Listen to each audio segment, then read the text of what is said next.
मिश्री मठ से संबंध रखने वाले पूर्ण गुरु करौली शंकर महाराज जी हमारे साथ हैं।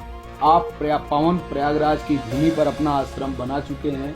महाराज जी, क्या कहेंगे? इसमें दिव्य भव्य डिजिटल महाकुंभ का आयोजन हो रहा है और कहा जा रहा है कि 144 साल के नक्षत्र पर ये जो 12 वर्ष जो कुंभ लगा है वह संयोग आया है और 2 महत्वपूर्ण स्नान भी बीत चुके हैं। बहुत अद्भुत है ये महाकुंभ, कई मायनों में बहुत अद्भुत है और ये हमेशा याद किया जाएगा।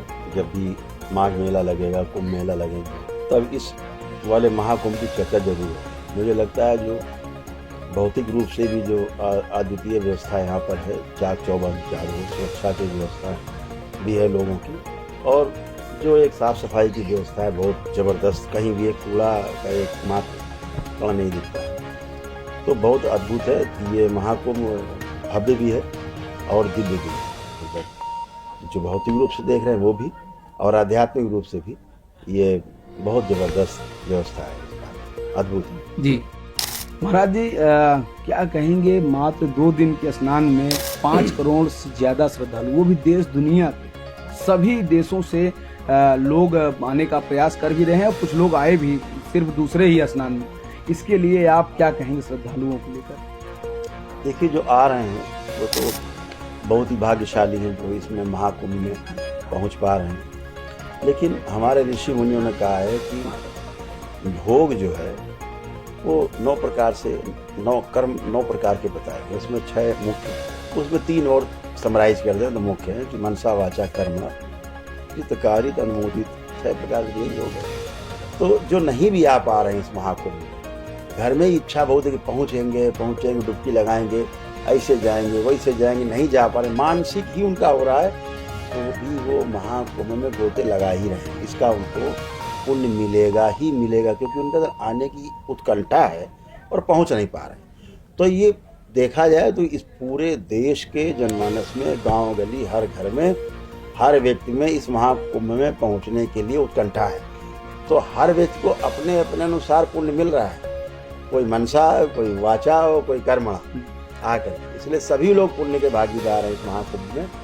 महाराज जी, एक विषय और देखा गया कि यहाँ पर देखा जा रहा है कि कोई सवर्ण, क्षत्रिय, वैश्य, दलित, ऐसा कोई भेद नहीं है। सभी वर्ग के लोग आ रहे हैं, सभी गंगा में डुबकी लगा रहे हैं। सिर्फ एक ही मैसेज दिया जा रहा है, सनातन, प्राचीन भारत की संस्कृति। नहीं, भेद कोई होता नहीं है। भेद काहे का होगा? सोने की तुलना सोने से होगी, सोने की तुलना लोहे से नहीं होगी। जाति व्यवस्था, वर्ण व्यवस्था बनाई गई तो वो हमारे भौतिक जगत को व्यवस्थित रखने के लिए बनाई गई। लोगों को रोजी रोजगार, जो चीज़ लायक था, जिस क्षमता के अनुसार व्यक्ति का जो क्षमता थी, उसको काम दिया गया, उसके अनुसार उसको नाम दे दिया गया। तो वहाँ कोई जाति का कोई विशेष सनातन धर्म में कोई मतलब नहीं, इतने के अलावा कि भाई हमारी जो पुरानी वर्ण व्यवस्था थी वो इतनी थी कि हर व्यक्ति के पास काम था। एक का पीढ़ी में जो काम था, अगली पीढ़ी वही काम अपनाती थी, तो उसके पास विशेषज्ञता थी, स्पेशलिटी थी। अगर बुनकर है तो बुनकर है, दर्जी है तो दर्जी है, बढ़ई है तो बढ़ई है, लोहार है तो लोहार है, पंडित जी है तो पंडिताई चल रही है, खत्री है तो मैं सेना में भर्ती, पुलिस में भर्ती, राजा के यहाँ भर्ती। तो एक काम बटा हुआ था। ये तो नदियाँ हैं, नदियाँ जा करके समुद्र में, यानी सनातन धर्म में, हिंदू धर्म में, हिंदू संस्कृति में समाहित हो जाती है। तो वो जा करके समुद्र है पूरा। तो ये समुद्र है, यहाँ जाति खत्म। ये समुद्र है, संस्कृति हिंदू संस्कृति है, सनातन संस्कृति है। यहाँ जाति आति का कोई मतलब बचता नहीं है। एक ही चीज बचती है, सनातनी है। सनातन को मानने वाले हमें तो सनातनी है। आने वाले श्रद्धालुओं के लिए क्या मैसेज देना चाहते हैं महाराज? यही कि अपने जो भी मान्यताएं बना रखी है, तमाम इच्छाएं पाल रखी हैं, बहुत भौतिक जगत में बहुत पाने की इच्छा पाल रखी है और बड़े बड़े मंसूबे पाल रखे हैं और कर नहीं पा रहे हैं।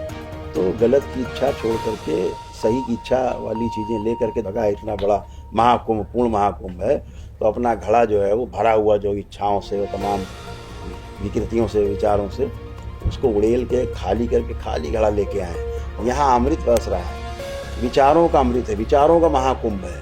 संतों के बीच में जाए, गुरुओं के बीच में जाएं और इनके बीच जा करके उस विचारों के उस महासागर में गोते लगाएं और अपना घड़ा भर के यहाँ से ले जाएं। सुविचारों का अपने घर में फैलाएं, परिवार में, समाज में फैलाएं, पूरी सृष्टि में फैलाएं, फैलाते रहें।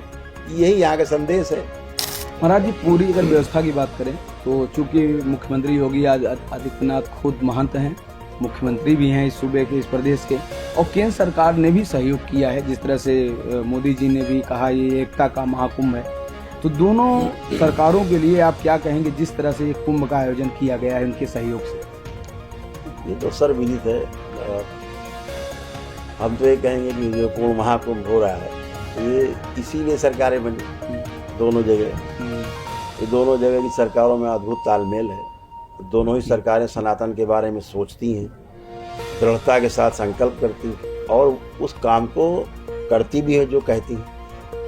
इतनी बड़ी व्यवस्था को बनाना, जहाँ पे 50 करोड़ लोग, इस देश की आबादी का 1/3 हिस्सा स्नान करने कुंभ में भाग लेने आ रहा है भौतिक रूप से, उसके लिए इतनी बड़ी व्यवस्था करना साधारण बात नहीं है। बातें करना अलग चीज़ है, करना दूसरी चीज़ है, और सुचारू रूप से करना।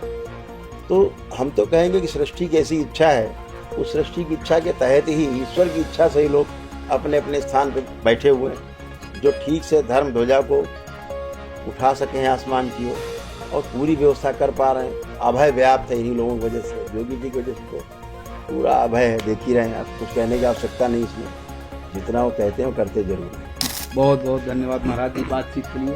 तो देखिए हमारे साथ पूर्ण गुरु करौली शंकर महाराज जी थे, जिन्होंने कहा कि जो श्रद्धालु आ रहे हैं देश के कोने कोने से, वो आए यहाँ पर, खाली दिमाग अपना करके आएँ और यहाँ पर अमृत वर्षा हो रही है और यहाँ से कुछ लेके जाएं जो उनके जीवन में काम देगा। वीडियो जर्नलिस्ट सैनिक साथ राघवेंद्र पांडे, रिपब्लिक भारत, प्रयागराज।